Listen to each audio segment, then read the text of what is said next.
Di kamar mayat rumah sakit yang dingin dan sunyi, Raffi memulai pekerjaannya yang suram di bawah cahaya neon yang keras. Mayat tak bernyawa seorang lelaki tua terbaring di hadapan Raffi saat beratnya pemeriksaan menimpa mata lelahnya. Di tengah lingkungan steril dan suara tetesan air, sikap profesional Raffi nyaris tidak menyembunyikan sedikit keraguan. Raffi dengan hati-hati membuka mulut mayat. Momen keheningan yang menakutkan memenuhi kamar mayat. Selembar kertas kecil ditemukan, tersembunyi di dalamnya. Sebuah rahasia mengejutkan terungkap. Kertas itu mengeluarkan aroma aneh yang menenangkan. Ternyata adalah lembaran dari surat Yasin. Alis Raffi berkerut. Gelombang kebingungan menyelimutinya saat dia memeriksa kertas misterius itu.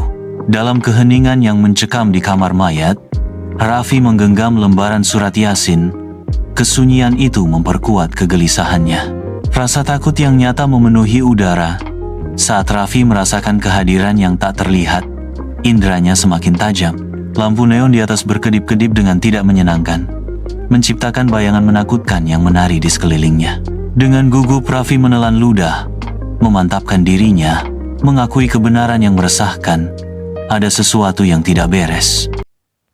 Raffi tiba di masjid, jantung dari lingkungan yang tenang. Masjid itu berdiri sederhana, namun terawat dengan baik, menjadi mercusuar bagi masyarakat. Raffi duduk di beranda, bertemu dengan Pak Hussein. Raffi bertanya tentang pria yang ditemukan tewas di masjid. Pak Hussein bercerita bahwa pria itu sering datang setiap malam Jumat. Di masjid yang remang-remang, pria misterius itu duduk sendirian, diselimuti bayangan, sementara cahaya lilin berkedip di sekelilingnya. Dia dengan lembut melantunkan Yasin. Suaranya bergema dalam kegelapan mistis. Raffi duduk dengan asyiknya di depan komputernya, menyelami teka-teki pria misterius itu. Di tengah-tengah catatan masjid kuno, sebuah petunjuk tersembunyi muncul, mengarah pada sebuah keluarga yang menghilang sejak lama. Raffi berjalan melewati barisan batu nisan, matanya mencari tempat tertentu. Dia berhenti di depan makam keluarga. Kesadaran mulai muncul di matanya. Raffi, seorang dokter forensik muda, menyelesaikan pekerjaannya di ruang otopsi. Lampu neon redup memancarkan cahaya suram. Keheningan pecah oleh suara samar lantunan surat Yasin dari sudut ruangan. Raffi membeku, terkejut, mencari sumber suara itu, tetapi tidak menemukan apapun. Dia mencoba mengabaikannya, menepisnya sebagai halusinasi yang disebabkan oleh kelelahan.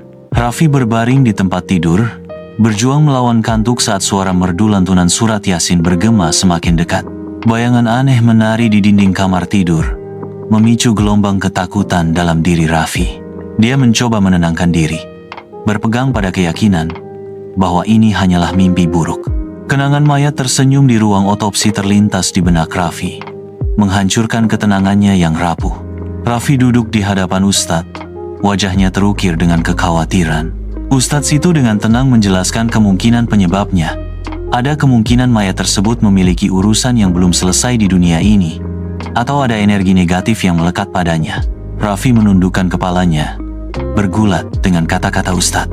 Ustadz itu menasihati, "Saya menyarankan Raffi untuk membaca doa dan melakukan amalan-amalan spiritual untuk melindungi diri dari gangguan gaib." Sendirian di ruang otopsi yang dingin, hati Raffi bergejolak antara rasa takut dan penasaran. Dia mulai melantunkan surah Yasin dengan suara keras. Ayat-ayat yang familiar kini menjadi sumber penghiburan yang memudar. Suara surat Yasin memenuhi ruangan, membawa sedikit rasa lega saat dia tetap berhati-hati. Dia terus membaca Al-Quran, tidak berhenti sampai tugasnya selesai. Raffi kembali ke kamarnya, mencari tidur dalam kegelapan yang sunyi. Sebuah bayangan putih yang samar muncul di dekat jendela, tersenyum tipis. Raffi terbangun dengan tiba-tiba, bermandikan keringat dingin, mempertanyakan realitas dari apa yang dilihatnya. Raffi tiba di sebuah desa terpencil, dikelilingi oleh sawah hijau dan perbukitan yang tenang. Tawa anak-anak bergema saat mereka bermain di tepi sungai. Kegembiraan mereka memenuhi udara yang tenang. Orang dewasa bekerja dengan rajin di ladang. Gerakan mereka berirama dan bertujuan di bawah hangatnya matahari. Raffi bertemu Abdul Qadir, seorang pria tua dengan wajah yang tenang dan mata yang bijaksana. Abdul Qadir menyapa Raffi dengan hangat dan menawarkan teh. Mereka berbicara tentang kehidupan di desa dan kepercayaan spiritual. Di bawah hamparan luas langit bertabur bintang, tatapan Raffi tertuju pada Abdul Qadir saat ia memimpin zikir dengan penuh pengabdian. Suara harmonis penduduk desa berpadu dengan malam, beresonansi dengan kesungguhan mendalam yang mencengkeram jiwa Raffi. Raffi merasakan aura spiritual yang kuat terpancar dari Abdul Qadir, menyelimutinya dalam momen koneksi mendalam. Dalam keheningan malam, Raffi berusaha mengungkap masa lalu Abdul Qadir yang penuh bayangan. Keengganan terasa berat saat Abdul Qadir menghadapi kenangan yang lebih baik ia kubur. Suaranya bergetar saat dia menceritakan kehidupannya yang penuh dengan penagihan utang dan pencurian, sebuah kontras yang mencolok dengan ketenangannya saat ini. Abdul Qadir berkata, "Saya menemukan kedamaian dalam taubat dan mendekatkan diri kepada Tuhan." Raffi berdiri dengan khidmat di makam Abdul Qadir, sebuah tempat peristirahatan yang damai di tengah pemakaman desa. Penduduk desa berkumpul dengan hormat, tangan lembut mereka merawat tempat peristirahatan Abdul Qadir. Dalam refleksi yang tenang, Raffi merenungkan transformasi Abdul Qadir, sebuah bukti penebusan dan kedamaian abadi. Raffi berdiri di tengah keheningan berdebu rumah tua, dikelilingi oleh relik-relik yang terlupakan. Dia berlutut untuk menyortir barang-barang milik Abdul Qadir yang telah meninggal. Tangannya bergerak melalui lapisan debu dan waktu. Dalam remangnya cahaya loteng, Raffi menemukan sebuah kotak kayu terkunci. Rahasianya dijaga oleh waktu. Dia membuka kotak itu, mengungkapkan sebuah surat wasiat yang tersembunyi di dalamnya. Raffi duduk sendirian di meja makan, tenggelam dalam wasiat Abdul Qadir. Surat itu menyatakan bahwa Abdul Qadir ingin dimakamkan tanpa nama dan dengan surat Yasin di mulutnya.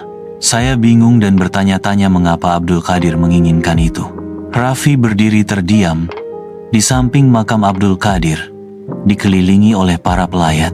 Imam memimpin salat sementara Raffi menggenggam surat Yasin. Sebuah pertempuran sunyi berkecamuk di dalam dirinya. Dia menatap langit, merenungkan kedalaman pertobatan dan penebusan yang mendalam. Raffi berjalan melewati kerumunan, wajahnya tanpa ekspresi di tengah prosesi khidmat. Di pemakaman desa, penggali kubur memulai pekerjaan khidmat mereka, disaksikan oleh tatapan kosong Raffi. Saat kuburan semakin dalam, cahaya menakutkan muncul dari bawah, memberikan cahaya surrealis di seluruh pemandangan. Para penggali bertukar pandang dengan bingung. Campuran kebingungan dan kekaguman terukir di wajah mereka. Cahaya menguat di sekitar makam, memenuhi udara dengan aroma harum saat Raffi merasakan kekuatan yang tak dapat dijelaskan merasuki dirinya.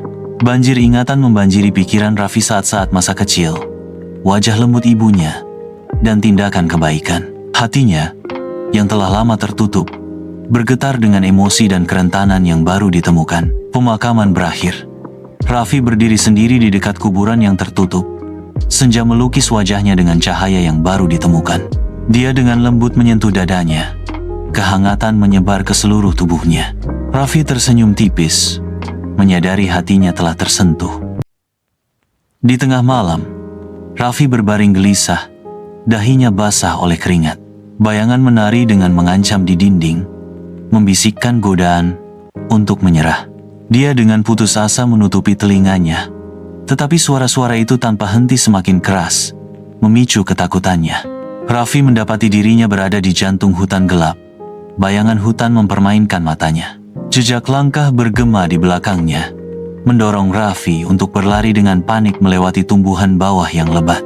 Tersandung tiba-tiba membuat Raffi jatuh ke tanah. Kehadiran yang tidak menyenangkan semakin mendekat. Saat dia berbalik, mata merah menyala dari iblis menembus kegelapan, menampakkan sosok yang menakutkan. Raffi terbangun, terengah-engah. Jantungnya berdebar kencang di ruangan yang sunyi. Dia bangkit, mencari hiburan dalam ritual, berharap untuk membersihkan bayangan yang tersisa. Di subuh yang sunyi, Raffi berlutut dalam doa, menemukan kekuatan dan kedamaian dalam lantunan Yasin. Dia menemukan perlindungan ilahi, sebuah perisai, melawan kegelapan yang merayap. Dalam keheningan kantor polisi, Raffi duduk di mejanya, tenggelam dalam pikiran. Lampu meja memancarkan cahaya redup, menerangi beban kasus masa lalu di wajahnya. Dia menatap intens berkas kasus yang tertutup. Suara kota yang jauh memudar di latar belakang. Raffi berdiri diam di kamar mayat, tatapannya tertuju pada sosok pria misterius yang tak bernyawa. Pria itu tampak tenang, namun kematian menyelimutinya dalam pertanyaan yang belum terjawab. Raffi dengan cermat mencatat setiap detail. Pikirannya dipenuhi ketidakpastian. Di ruang kerjanya, Raffi duduk. Cahaya lembut lilin menari-nari di atas halaman-halaman suci Al-Quran. Dia melantunkan surah Yasin, suaranya berbisik lembut. Setiap ayat bergema dengan khusyuk. Kenangan tentang pria misterius itu muncul kembali. Hatinya kini dipenuhi kedamaian dan pemahaman baru. Suara lantunan Raffi memenuhi ruangan. Setiap kata menjadi bukti perjalanan spiritualnya. Suka videonya? Jangan lupa like, komen, dan subscribe ya.